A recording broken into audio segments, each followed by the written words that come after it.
Has anyone seen my glasses? I know, I'm sure. No, I'm sure I put them down here somewhere. To sum up the problem of evidence, sometimes our story about how things are can get in the way of us seeing what's right in front of our face. No man is an island, but Mel Acheson lives on one. And it gives him the ability from time to time to get involved in obscure and interesting, intriguing debates with himself.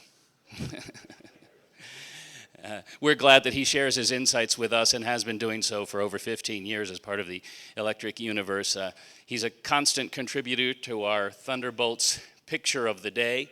His most recent one was last Monday's contribution about astronomers being somewhat baffled by misbehaving gases in elliptical galaxies. And that pretty much describes the response that everyone has to Mel. So please welcome to the stage a misbehaving gas. I'm sure he's going to take us on an elliptical ride. Mel Acheson.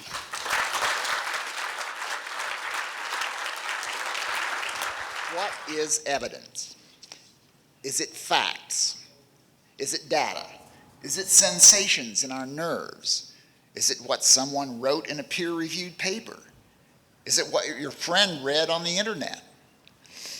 We see a meter needle pointing to the numeral 5. That's evidence. But of what?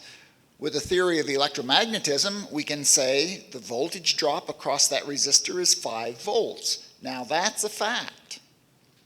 Between the evidence and the fact is a bridge of interpretation. Evidence tells us that something is. Fact tells us what something is. The theory ties them together. The meter needle gives you 5. The theory gives you volts. Stephen Toulmin wrote of the continual interaction of theory with fact, the way in which theories are built on facts while at the same time giving significance to them and even determining what are facts for us at all. So a fact is the interpretation of specific evidence of raw sensation in the light of some collection of general concepts, a theory. The theory tells us what words to use to talk about the evidence. Without words, the evidence is meaningless and incommunicable. Words mean, evidence doesn't. If you think it does, please tell me how, without using words. Theories, then, are the rules for assigning words to evidence. Facts are evidence fossilized in the words of a theory. Philosophers like to say that theories are underdetermined by the evidence. That business of assigning words is a creative act. Building that bridge of interpretation is an entrepreneurial enterprise. There can be more than one way to do it, and every way will be uncertain and more or less risky. We see the sun rise in the east and set in the west. That's evidence. Claudius Ptolemy told me that it was evidence for the fact that the sun goes around the earth. But I read the latest astronomy textbook, and I got an A on the test, ain't I smart? So I know it's evidence for the fact that the earth goes around the sun. However, I work in architecture. To site a house on a lot so that the morning sun shines into the kitchen window, I calculate the position of the sun in its daily path around the earth. If I were to try to figure it out with calculations of the earth going around the sun, I would spend all my time on calculations and never get the house sited on the lot. What both Ptolemy and textbook overlook are unconscious presumptions about viewpoint, the presumption that there can be only one, or that one, our present one, is privileged and somehow untouched by the mundane human concerns with goals and values and paying the rent, or that the passive voice in scientific style confers a pointless quality to statements so voiced. Each view, and a theory is a view, a model of its own universe, is from some intellectual location. That location will be specific and unique. It will have its own history and values, its own attitudes and goals, its own limitations and ambiguities and contradictions. Perhaps most important, it will have its own mortality. No theory is forever. Every bit of evidence will be interpreted from some viewpoint, much of it unconscious. The greatest effort of discovery is just this business of questioning one's habitual viewpoint. It's hard, it's emotional, it's upsetting. You're constantly being elbowed by your reasonable self. Come on, that's just crazy. The earth moves, you're imagining things. There's electricity in space, that's complete cobblers. And of course, the old theory is not wrong for its data set and context, but data sets and context change. No change has been as radical as the change during the space age. Instruments have extended the reach of evidence gathering, of human sensation, far beyond the biological limits that have constrained all prior preconceptions. We look at the universe in radio and X-ray light. We touch other planets. We sniff the solar wind. The old viewpoint is as provincial as Ptolemy's, and both are useful only for siting houses and sending rockets to Mars. What presumptions shall we use? What theories shall we construct to make our new expanded set of evidence into facts? Evidence is mutable. Evidence is ambiguous. To give it a spine, to make it stand for something, we have to wrap it around a theory. The truth value of the consequent vertebrate, its usefulness, its viability, depend not solely on the evidence, nor solely on the theory, but on their relationship. Specific statements derived from theory, evidential predictions, must correspond to specific statements of evidence interpreted by theory. These are the two criteria of truth: consistency and correspondence. Within any theoretical structure, truth can be determined absolutely, but there's no continuity of assumptions between alternative theories. That's what makes them alternatives. Whether we adopt one or another is a matter of decision, not of viewpointless truth values. We decide that one is better suited to the problems we want to solve. One fits in better with the cultural values of our time. One is more understandable in light of our history. One is easier to test with our available instruments. There are no privileged viewpoints, only preferred ones. Despite Popper's popularizing the idea of falsification, the usual practice is to look for verifications. After all, you can't do anything with a falsified proposition. As verifying facts pile up, we forget that we're interpreting and deciding. The scientific method in full-throated passive voice seems to be validating how smart we are. We hear the echo, and we forget that it wasn't the evidence, but ourselves who first spoke. Toulmin again writes, "For though nature must of course be left to answer to our interrogations for herself, it is always we who frame the questions. And the questions we ask inevitably depend on prior theoretical considerations. These preconceptions," he writes, "are both inevitable and proper, if suitably tentative and subject to reshaping in the light of our experience." Toulmin draws the metaphor that theories and their preconceptions are like eyeglasses. We can't see the evidence without looking through them. We may not realize that we're wearing them unless we take them off. Even then, we'll need a second pair to see the first pair.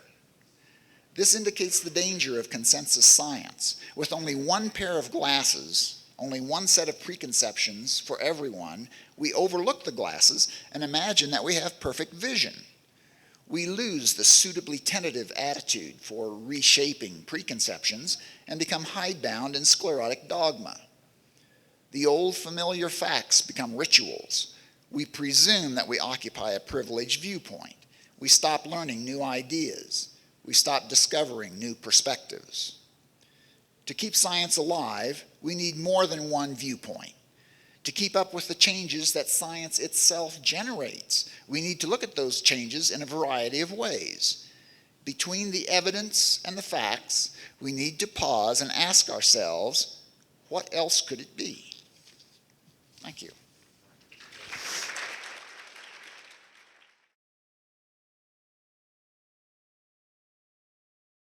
What is water?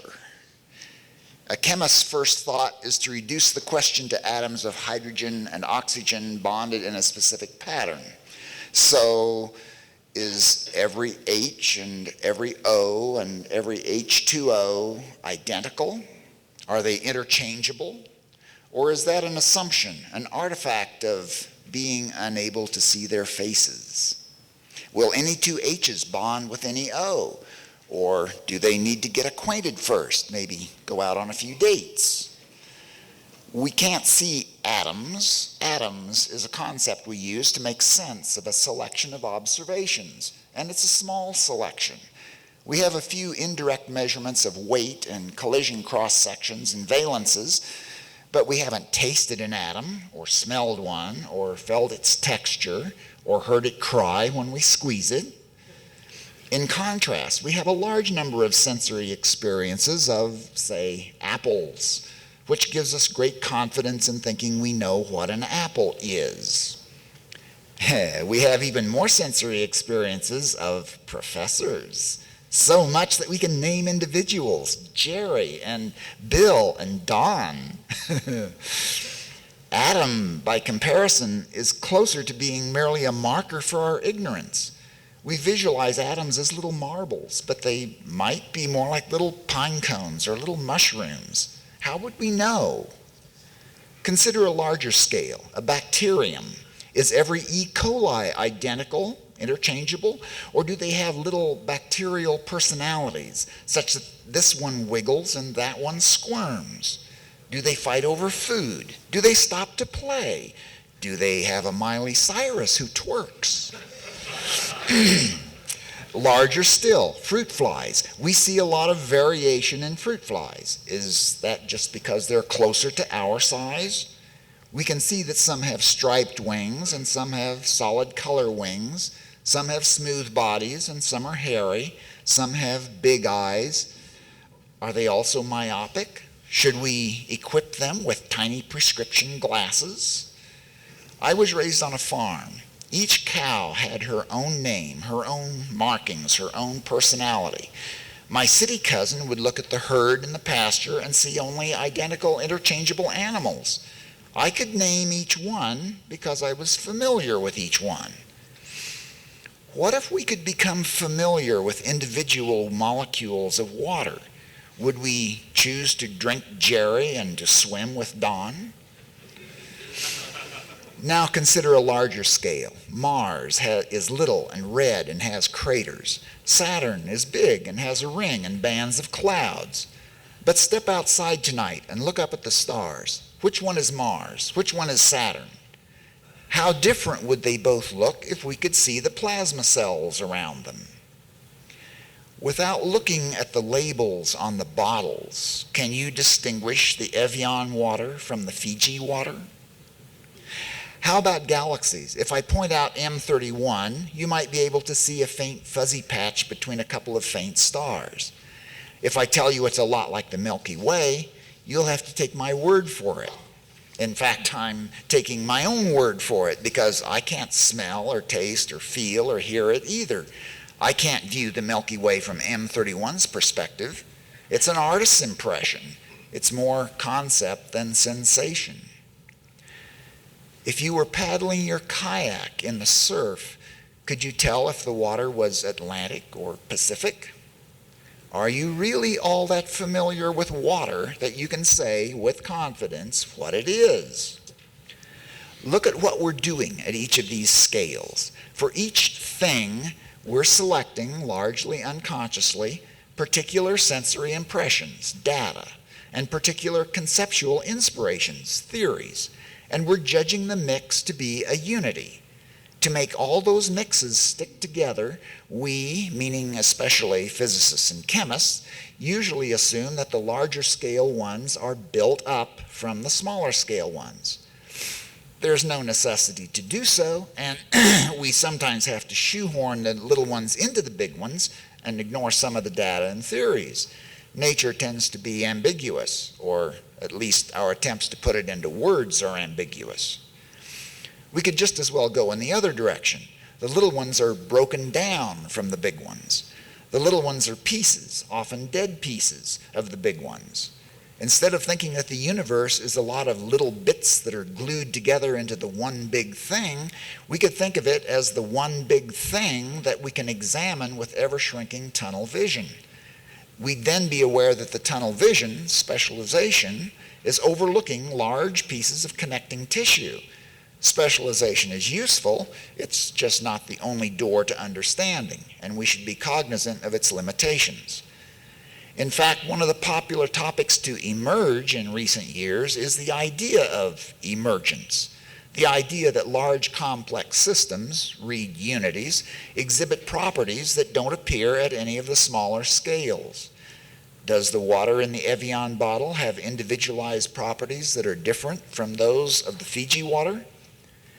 How about the water in the homeopathic bottle compared with faucet water? If we fish out one molecule from each and set them side by side on the lab table, as far as we can tell, they're identical. Maybe that's because they've been shorn of their former identities and relationships. We've killed them. My point is that all of this involves thinking. We don't know what that is, whether it's done by nerves or on nerves or apart from nerves. It has a lot to do with language, at least as far as we can tell each other about it. Thinking also has to do with images, but again, the images we see in our mind's eye are the tail ends of a lot of cognitive processing. There are a lot of loose ends between our words and images and whatever it was that provoked them. A lot of artistic image making, imagination, has gone into what we call reality. So what are we telling ourselves when we say water? What are we thinking? Do we know what we're talking about? What is water anyway? Thank you.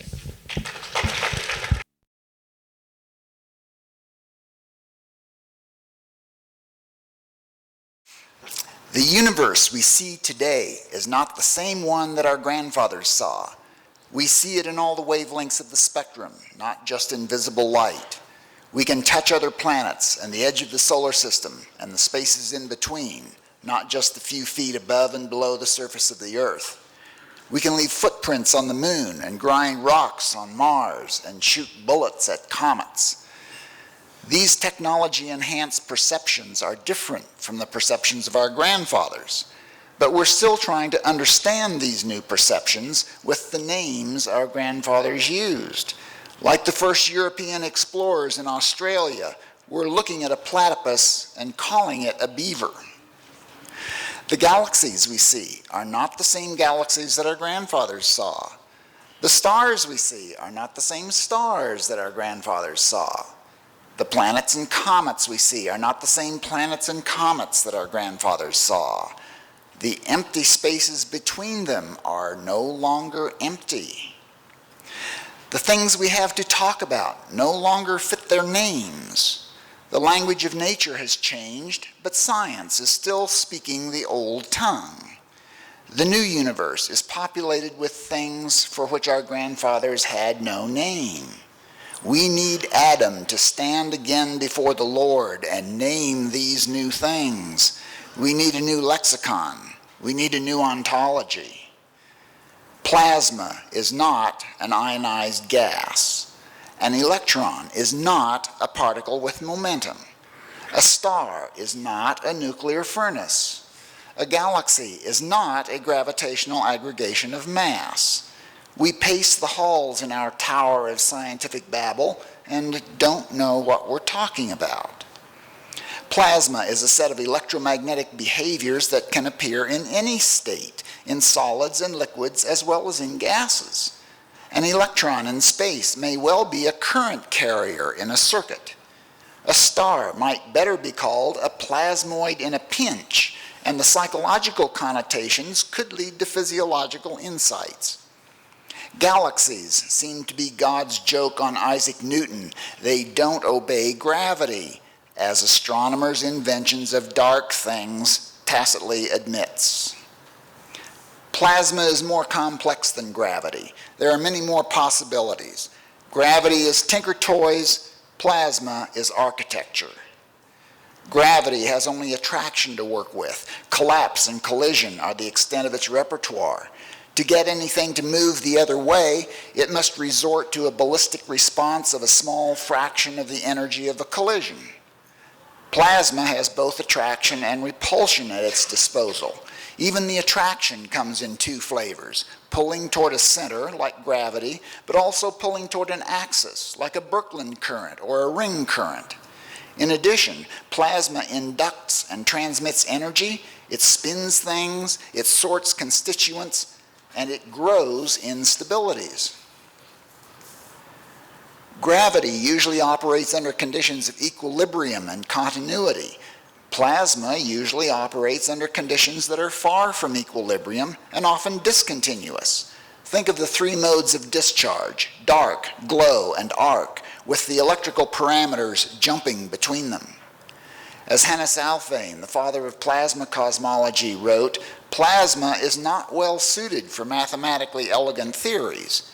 It follows its electrically sensitive duckbill, while the conventional beaver theories are slapping their tails on the water and chewing wood. Plasma separates itself into bubbles upon the slightest excuse, a difference in constituents or in temperature or in charge density. What shall we call them? Bubbles sounds too much like gas. The bubbles are bounded by double layers that can accelerate plasma to high energies. Alfvén proposed that double layers be recognized as a new kind of cosmic body. Plasma spins itself into long threads that can transmit electricity to far-off places. Filaments doesn't suggest that electrodynamic nature. Planetary nebula was a misnomer even before the discovery of plasma. Their hourglass shapes of filamentary tubes that likely power their central stars need an apt moniker. Coronal mass ejection diverts scrutiny from the currents in double layers exploding from the sun.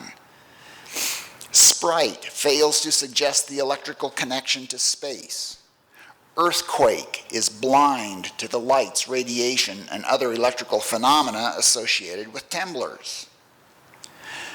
Most plasma phenomena in space seem to be open systems that are far from equilibrium. An excess of energy flows through them, and they are driven or attracted to evolving sequences of transmission efficiency. Ilya Prigozhin, a well-known theorist in matters of complexity, notes that this tension in far from equilibrium systems is creative. It engenders irreversible processes and increases in order. The history of such a system is important. Fluctuations in identical systems can initiate bifurcations in a system parameter that lead to quite different states. Once in that state, the system may not be able to return. Think unfrying an egg. A clockwork solar system can be unwound as easily as it can be wound. Retrodiction is as precise as prediction. Astronomers will assure you that our system runs on clockwork, not on plasma, because they can lob space probes out of their equations and hit the target planet. Well, that's a bit of an oversimplification. With more than two bodies contributing equations, let alone the likely influence of non-gravitational factors, the math becomes intractable. That's a polite way of saying they don't know where the probes are going. There's a reason that space probes are equipped with rockets. They need guidance as they go. They're not flying by theory, but by the seat of their pants. Without corrections, as we've learned from the Viking probes, they wander off course. Physics is framed by the mechanistic determinism of levers and pulleys, but plasma is creative, even procreative. Think of heteromax and squatter instabilities. In the evolution of instabilities in a pulse discharge, we can discern the beginnings of what we call purposiveness and intentionality in living things. Forms in the discharge tend to develop into more complex and articulated forms. This is the physical precursor to biological forms that intend to develop into more complex forms. Plasma physics may be closer to biology than to mathematical physics. It's been said that math is the language of physics and story is the language of biology. So a mathematically determined theory may not be an appropriate paradigm for plasma physics. Mathematical models of particular mechanisms enable us to predict some results once we know which mechanism is operating. But to understand the place of a mechanism, we need a story that provides the context and the history. We need to know what's going on in the rest of the circuit. We need to know what else is coupled to the circuit. Is that tiny high redshift galaxy that shows up on infrared images of the Milky Way's core an ejection from a surge in the galactic current around the end of the last ice age? We need a natural history of the Squatterman instability, not just a differential equation of current density. We need names for the characters in this narrative. If we use the old names, we need to be constantly on guard that we not slip into the old ways of thinking. We need to reject the constricted literalism of verified preconceptions and the conceit that we can know everything in advance. We need to embrace the uncertainty of possibilities and the figurativeness of story. Perhaps the ancient people were wiser than we give them credit for, and the language of myth, of storytelling, is the appropriate language for cosmic plasma. Thank you.